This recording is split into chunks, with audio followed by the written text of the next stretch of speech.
Hello, we are that Florida guy and Florida girl, and we've decided to do a question and answer video because we're all relatively new to the YouTube scene.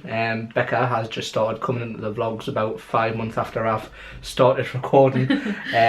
So we've had a few people ask her a few questions. Becca's got her answers written on her phone because she's not very good at thinking fast. But I'll give it a go and think what's coming to me head. So I've got my questions here. I've had a mixture of questions from Twitter, Facebook, and the Diz After Dark podcast have asked me a few questions as well. So we'll get started there. So the first one's from Disney World Brit, and it is, what superpower would you most like? I've put that I'd like invisibility so that we're getting all the rides without queuing.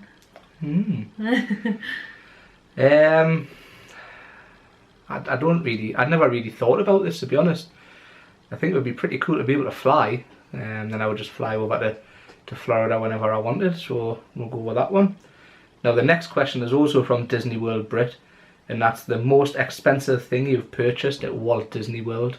Mine's Pandora charms. Pandora charms. The most expensive thing, I don't think I've You haven't? really bought anything expensive. Over there we do have like a Walt Disney World print, which I will get round to showing you one day. We got that framed when we got home. Basically it's like a ghostly outline of Cinderella's castle in the Magic Kingdom, but it's also a really retro photo of Walt Disney himself standing on the ground that would be Magic Kingdom before anything was there. So the two pictures are like overlapped, so half of it's Walt Disney standing on like the mud, and then the other half is like the castle ghostly figure. That was quite expensive at about $60. But there's nothing really expensive I would buy at Disney World. So the next question is from Carol Ainsley. Favourite ride from each park? Right, do you want to do each park to get like you do? Well, you've got the parks written down, so you say the park and then I'll say my favourite ride from that park after. So Magic Kingdom, I like Haunted Mansion. And Magic Kingdom, probably either the People Mover, surprisingly, or the Buzz Lightyear Space Ranger spin. Epcot, I like Soarin'. My favourite at Epcot's Test Track. We managed to ride it for the first time last year after going to Florida for like a few years now. The first time I rode it was actually last year and I loved it, and we've actually fast passed it for this year, so happy days. Next one's Animal Kingdom. I've said Kilimanjaro safaris. As much as I love the safaris, as far as a ride goes, it would have to be Dinosaur, and I'm absolutely gutted that it's down for refurb this year while we're there, so we're not getting to ride it. So Hollywood Studios, I've said Star Wars. Hollywood, there's not many rides left at Hollywood Studios now, is there? So either that or Toy Story. I think because I'm a massive Star Wars fan, I'd have to say Star Wars was my favourite, or Star Tours as it is known. Oh, I've made a mistake. She's made a mistake. Oh no, I haven't. Universal Studios, I've said Men in Black.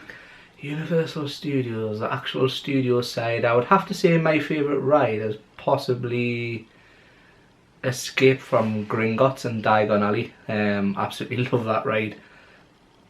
I've made another mistake because I thought Escape from Gringotts is in Islands of Adventure. No, that's Hogsmeade. So you'll have to pick one now. So Islands of Adventure, I can't think. Got the Jurassic Park area, superhero area, Hogsmeade. You like The Simpsons, didn't you? Spider-Man. Oh yeah, Spider-Man. She'll go for Spider-Man. My favourite there is the Popeye water ride. Absolutely love it. You're not really a fan of it. Because I get soaking every time I go on. I love it. Love getting soaked, and it's a great ride, so that's my favourite from there. So that's all our favourite rides from the theme parks. We didn't really do SeaWorld because we don't really go on any ride. No. SeaWorld's a half a day park for us. I would skip it all together. But Becca likes to go to see the dolphins because she loves dolphins. But what's it called? The helicopter. No, the penguins. Oh yes, it's Escape from Antarctica or Antarctica, I think. Into the Wild or something like that. That's a pretty cool ride about Puck the penguin. That is a pretty cool ride. Right, the next one is from Mouse News UK, and it is your favourite face character. I've obviously put Mickey Mouse. See, I've never really had much to do with characters, but I'd have to probably say my favourite character would be Pluto. I knew you were going to say that. But it's if he's saying like face character, does that not mean a person who's actually real? I don't know. So, but we've never really had anything to do with characters who are real people just dressed up. We're not really one. We're going to try it this year. We're going to try this year. We've planned more time to do meet and greets and things this year, so we're going to be spending longer in the parks this year. So hopefully we'll get some more meet and greets. We've got Memory Maker as well, so we'll get some pretty decent photos. What's the next one? It is from that Florida girl.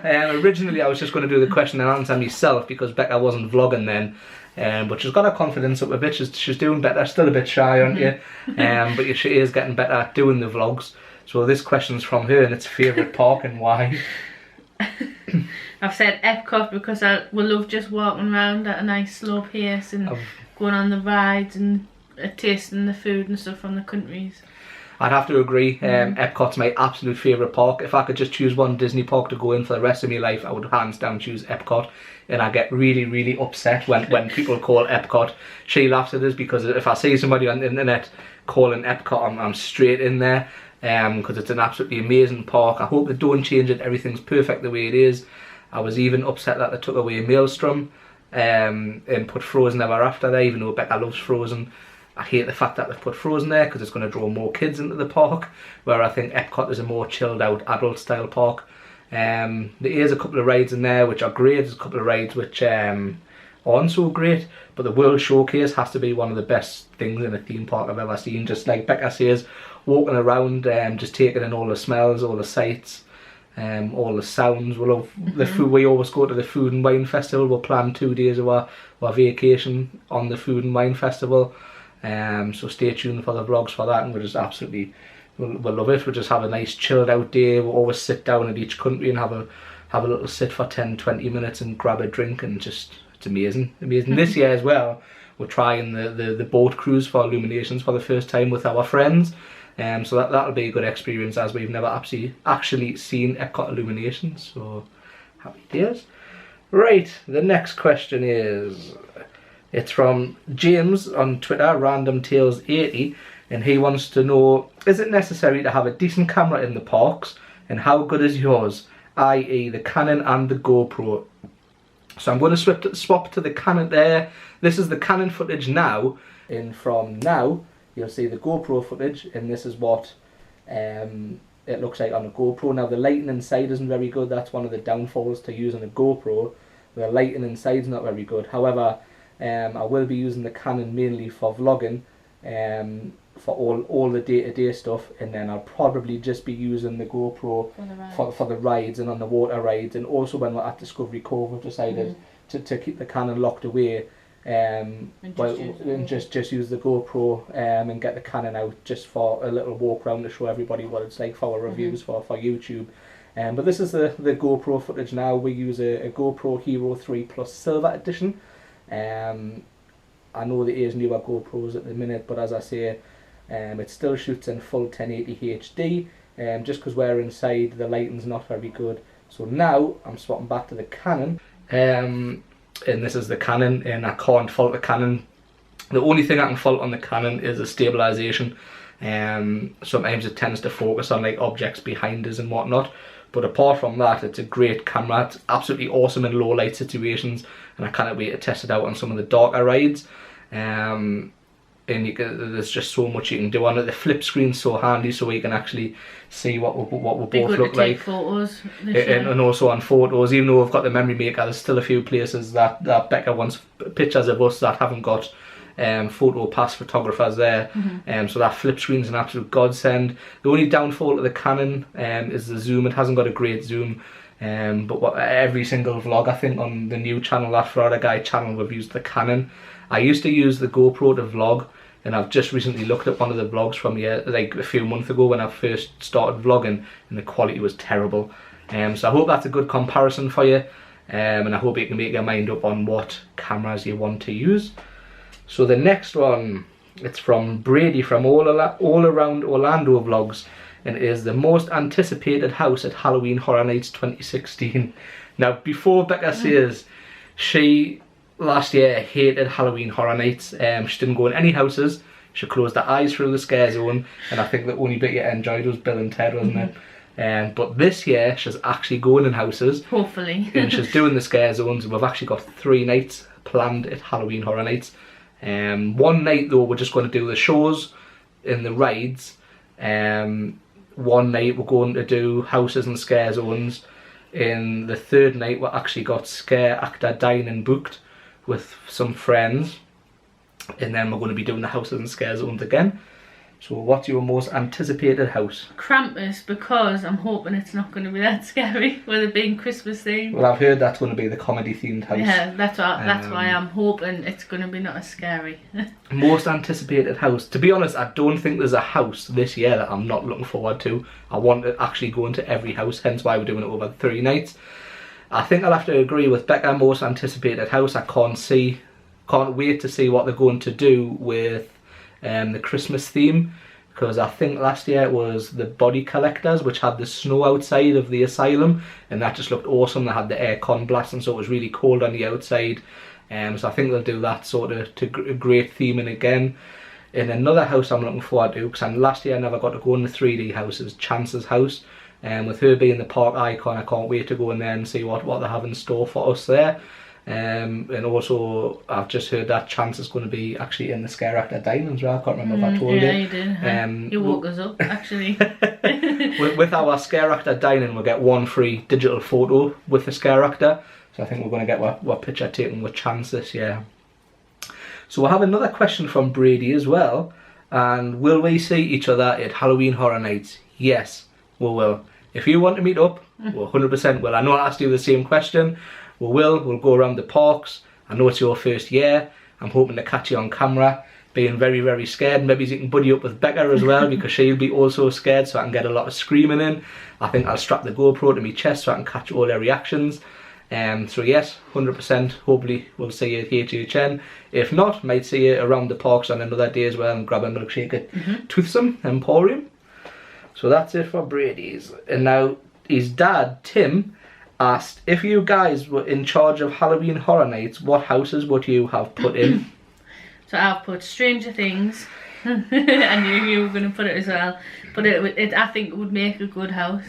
American Horror Story, I know it's already in, but if it wasn't, I would like it to be in, even though I think I'd be scared of it. The Strangers, because I think again that would be a good one. Do you know when they have the masks? Is that the masks with the slits up the sacks? Yeah. The Babadook, because I think that would be quite freaky. The Conjuring, because I think again that would be quite scary. And The Boy, because I was quite freaked out about that. That was quite a creepy film, wasn't it? Oh, I also was going to say Stranger Things. Before all this came about, I was speaking to Darren from UUOP and Dead Man's Digest, and I said that I think Stranger Things will actually be a house for next year. It's an absolutely awesome series. I think it'll make an awesome house because of the 80s retro theme, and I think that could potentially be some like sort of the comedy house as well, because of the like 80s Christmas theme, because of the Christmas lights. That would have them flashing and. So I don't think it would be a mega scary house, but there will be obviously scary parts from the upside down and whatnot. But I think that would make a pretty cool house. Thinking of another house, I haven't really thought of a second house from the horror film side of things. So I'll have to take a pass for now. Yeah, that's why I wrote all that down. I'll have a think while we're going through the other questions, and if I can get to it at the end, I'll think of a second house. Right, this one is from Vicky Green, who happens to be one of our YouTube subscribers, and she wants to know our top 5 YouTubers.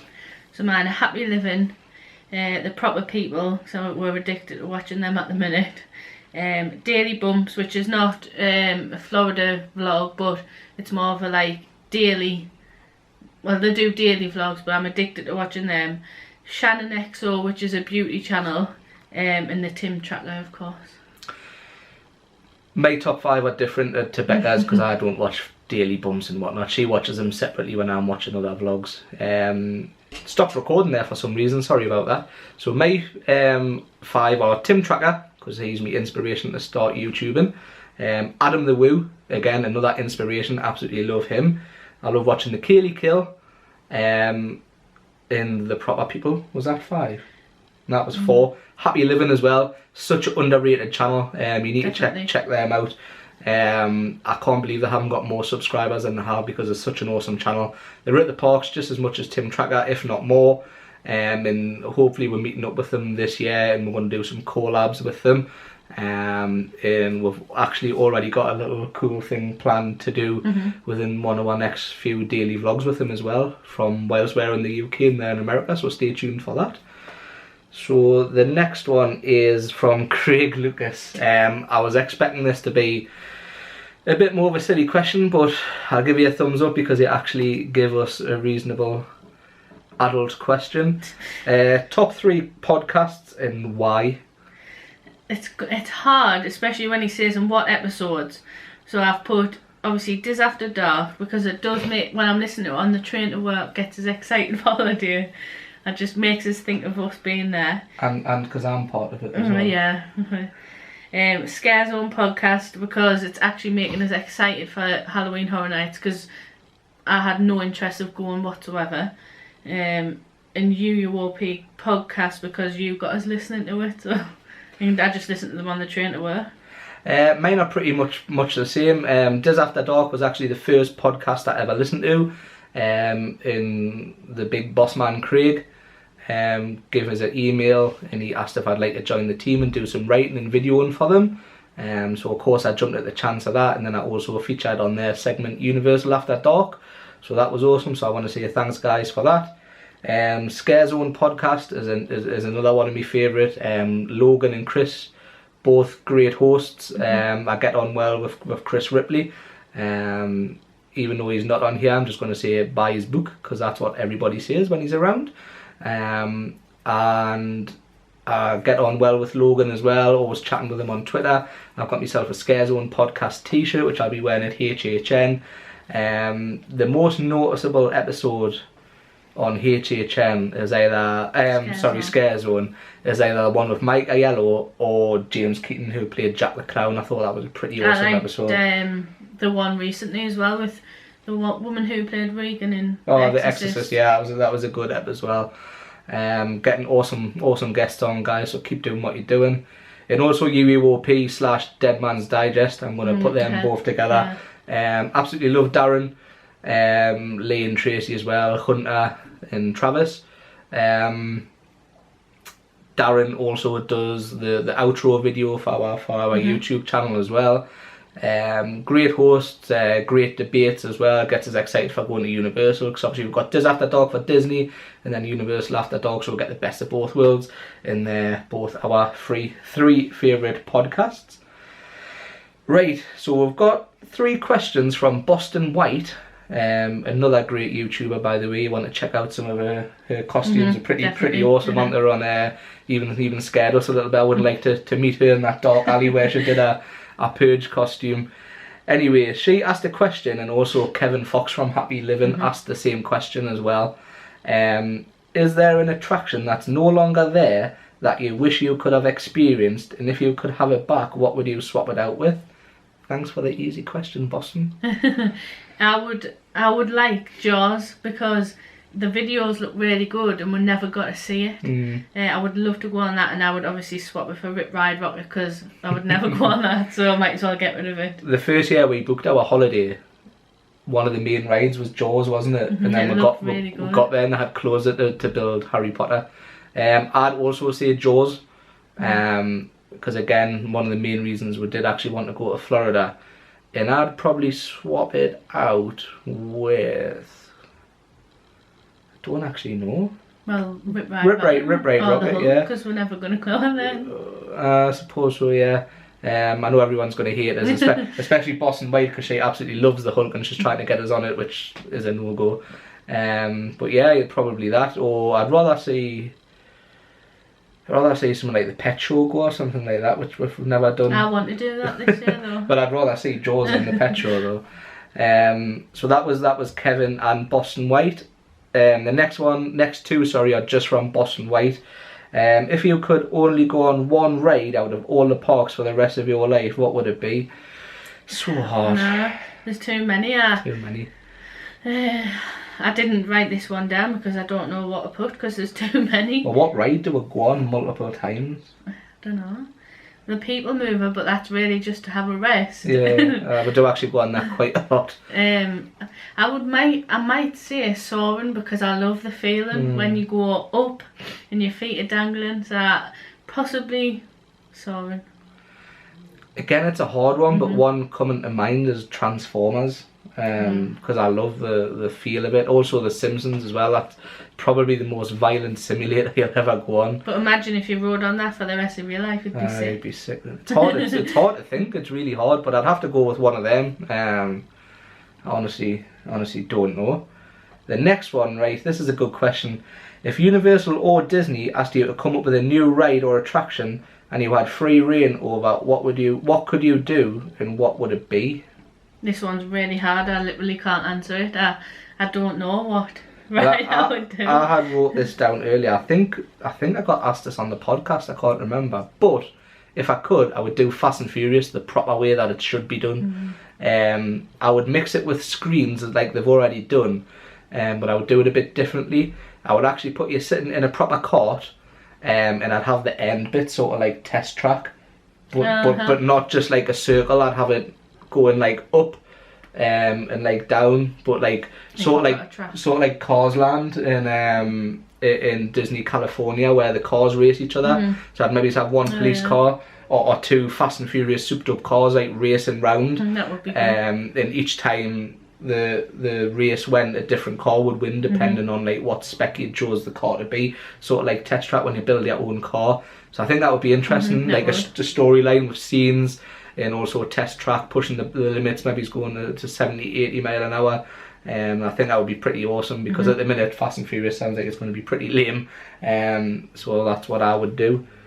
And that's pretty much it. I did have a few other questions at the bottom which I'd wrote, which nobody's asked me, but I thought it'd get to know us a little better. One of them's how did we meet? We're both 25 now. Becca's 26 in 2 weeks' time, which she'll not let us forget.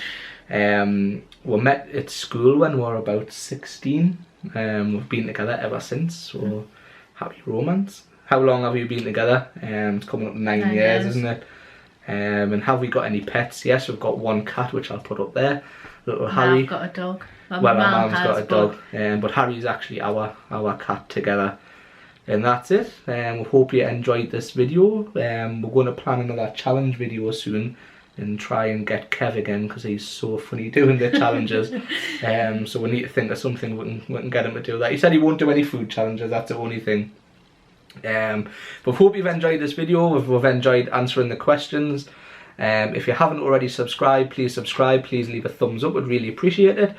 It's getting very, very close to Florida now, and we'll be vlogging every day in the theme parks. I'm going to edit them when I get back. The Halloween Horror Nights videos will be going up first, as will the Epcot food and wine.